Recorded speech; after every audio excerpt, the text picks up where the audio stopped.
Someone asked me for some more Commander X16 content, but I thought I can't just make content because I've got nothing more to do.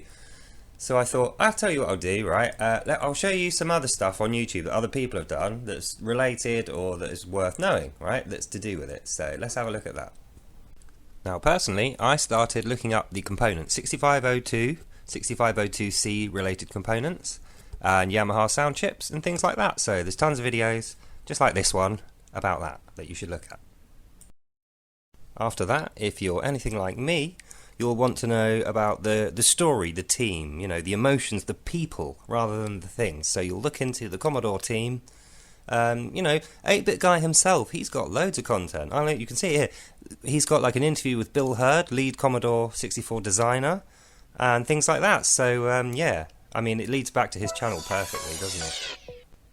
And you've always got the MIDI scene. The music scene is fantastic. I love a bit of a chip tune. A good chip tune on a sunny day, or any day really, is great. So, yeah, I think Perifractic, Anders, he's got some good stuff, but there's loads of other stuff. And finally...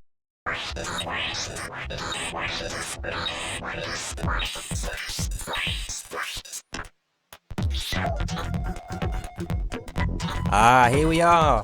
The digital crack of the age, the Commodore 64 demo scene in all its wonder. I would highly recommend an extensive investigation into everything you can find. All the music, all the demo graphics. This, my friends, is the promised land. This is where you want to be headed if you're a programmer. These are the wizards, the gods of programming. I mean, look at this stuff on a Commodore 64. Like 128K maximum memory. Usually 64. Outstanding.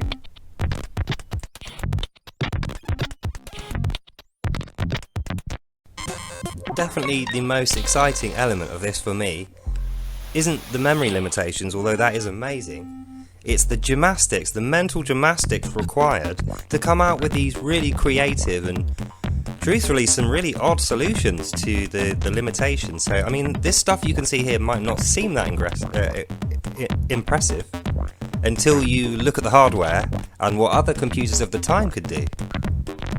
It's amazing. So, I mean, that's all for today in terms of content. Of course, you're quite welcome to go onto the internet now.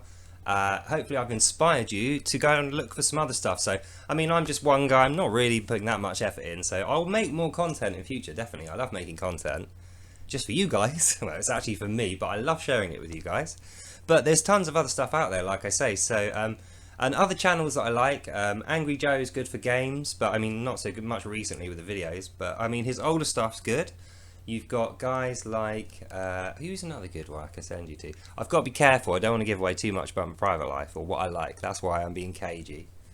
I had a mind blank. So I've got about 10 creators that I've constantly watched. Jay's 2 Cents, Gamers Nexus, Linus Tech Tips are my favourite ones, they're the ones I watch constantly. Who else? Not Terrible by Good Monkey. Sporadic uploads, but he's cool, I don't know, something about him, he's cool. Who else? I'll do another video on other YouTube channels I like, but hopefully that's given you enough juice for today. So you can go off and find some stuff about chiptunes or 8-bit technology. The 6502 processor also was in the Super Nintendo. So, it just lets you know that actually when you've got a bit more graphical grunt, like we will have in the Commander X16 for instance, Super Nintendo games can easily be... You know what I'm saying? I don't want to upset Nintendo, but I'm just saying it's possible. So yeah, hope you enjoyed that, and I'll see you in the next one. Bye!